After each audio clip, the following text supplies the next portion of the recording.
So one of our large Fortune 50 customers invited us to help them write an RFP to replace a certain product within their environment that had grown long in the tooth, and it was hard for them to get off. It's going to be a multi-year plan, and we told them right up front that there's not one solution that's going to be able to replicate what you currently have today. It's probably going to be a couple, but it'll yield better results at a better price, and increase the value of their investment. Right. And so we created the RFP. Now we're in the process of evaluating the answers with them at the table, right next to them. In the heck did you get them to help? Like, you're creating the RFP. That's amazing. That says a lot about. So it's about relationships within the account, right? So this particular account manager, Paul Schomper, give him a shout out, is a tremendous asset to us as a company, because he sees things in a different way, right?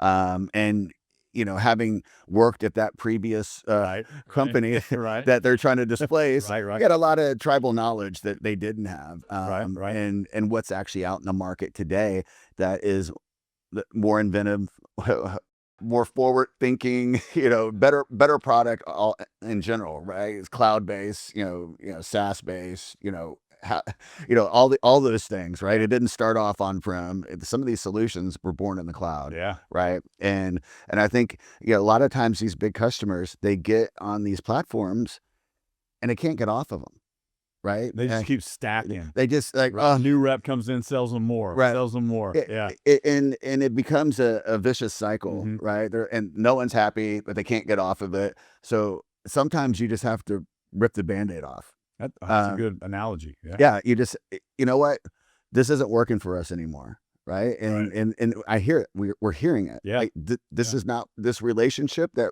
we have with this vendor is not working for us anymore. Help us. And to me, that's the biggest compliment when dealing or working with customers, right? 100%. And Paul did a really good job, all through all aspects of the company, right? From purchasing to bids and proposal. I mean, the infrastructure teams or whatnot. He touched base with all of them, got the requirements, understood what their ask was, and we put the right people on this project, and it's ongoing today.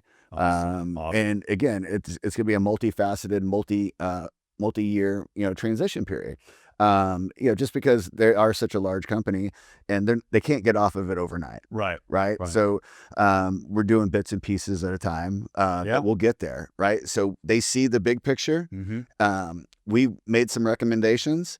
They took our, they're taking some of our, and then they're making their own. Right. So they're getting their most out of the product that they bought. Right. They're more efficient operationally, and they probably save some money. Well, I mean, or redistributed budget or whatever. Right. I mean, anyway, you want to slice that, right? Right. I mean, I don't think anyone's budget's increasing when it comes to security spend. It's a emergency spend, maybe, but not pre-planned.